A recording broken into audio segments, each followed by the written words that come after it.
At the edge of the village, where the road dissolved into stones and the wind carried more doubt than hope, there was a shallow cave carved into a limestone hill. For generations, people had passed it without a second glance. Children dared each other to throw pebbles into its mouth. Shepherds rested there only when rain forced them. No one imagined it could be anything more than a hollow scar in the mountain. No one, except them.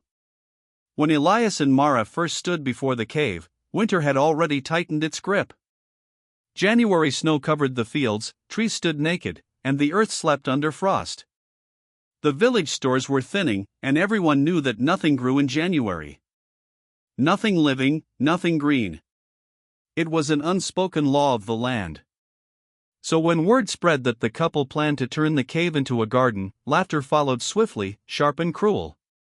People said the cold would kill anything they planted. They said darkness would choke life before it could breathe. They said caves were for bats, bones, and secrets, not vegetables. Some mocked openly, others shook their heads in pity. A few whispered that desperation had finally driven the couple mad. Elias had been a mason once, skilled with stone but out of work after a quarry collapse closed the site. Mara had grown up on a farm, her hands knowing soil the way others knew prayer, but droughts and debts had taken the land from her family years ago.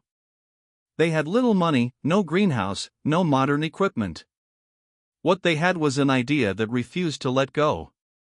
The cave, Elias explained quietly to anyone willing to listen, stayed warmer than the outside air. Stone held heat. The earth itself was a blanket. Even in the harshest winters, the cave never froze. Mara spoke of ancient people who had grown food underground, of roots and greens that thrived away from the sun when guided carefully. But explanations did little to stop the ridicule. Children called it the January joke. Neighbors bet on how long before the couple gave up. Some even offered advice wrapped in sarcasm, telling them to plant snow or harvest icicles. Still, every morning before dawn, Elias and Mara walked up the hill carrying tools, buckets, and hope. The cave was damp and uneven, its floor covered in dust and fallen rock. The first days were spent clearing debris, shaping beds from the earth, and sealing cracks where icy wind crept in. Elias used his masonry skills to build low stone walls that formed terraces, each one carefully angled to catch what little light filtered through the entrance. He carved narrow shafts upward, not enough to let the cold rush in, but just wide enough to guide pale winter daylight deeper inside. Mara tested the soil with her hands, mixing compost made from kitchen scraps, straw, and manure gathered from nearby farms. The smell was strong, and villagers passing by wrinkled their noses in disgust. They laughed even harder when they saw her carrying baskets of seeds up the hill in the dead of winter. Inside the cave, they worked by lantern light, adjusting mirrors scavenged from broken furniture to reflect daylight into darker corners.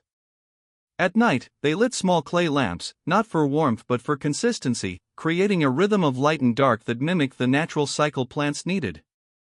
It was slow, patient work, invisible to those who only glanced from afar. Weeks passed.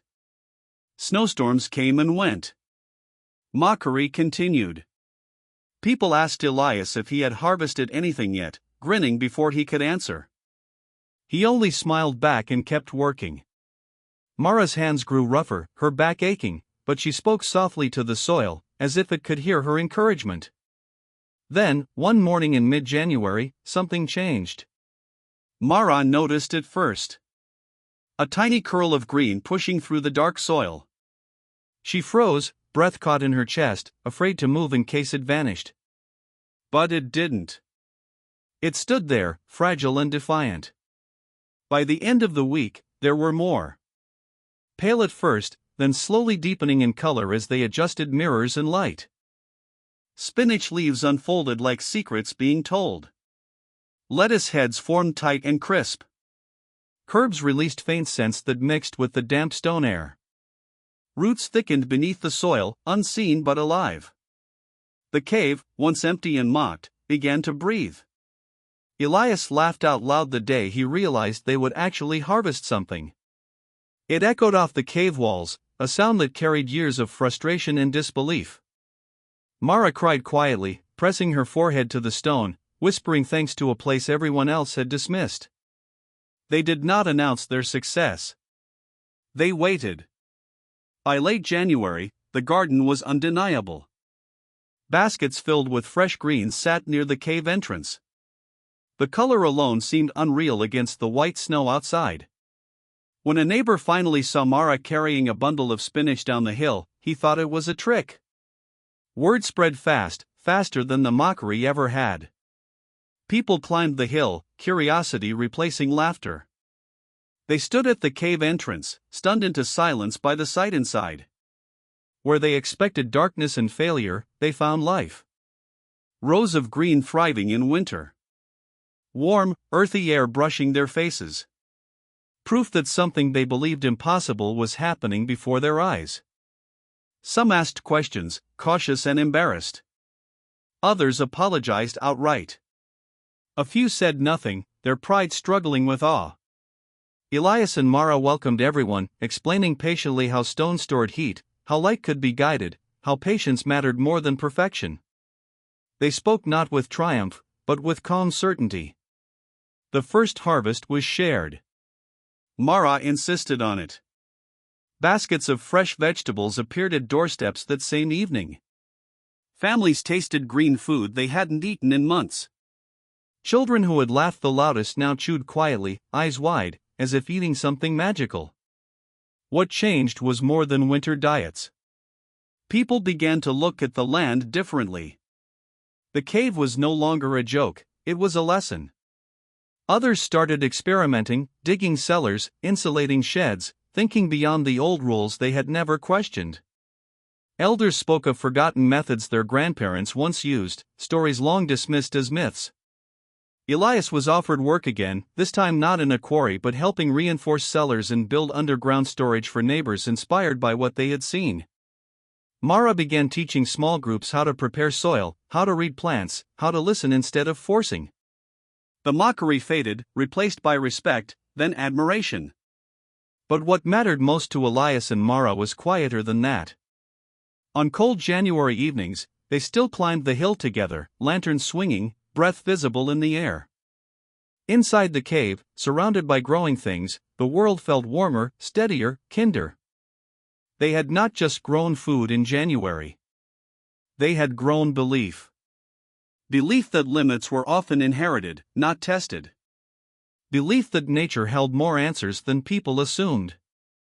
Belief that ridicule was often the sound of fear disguised as certainty. And belief that with patience, knowledge, and stubborn hope, even a cave could become a garden. Long after that winter passed, people would still tell the story. Some would focus on the cleverness of the design, others on the miracle of green leaves and snow.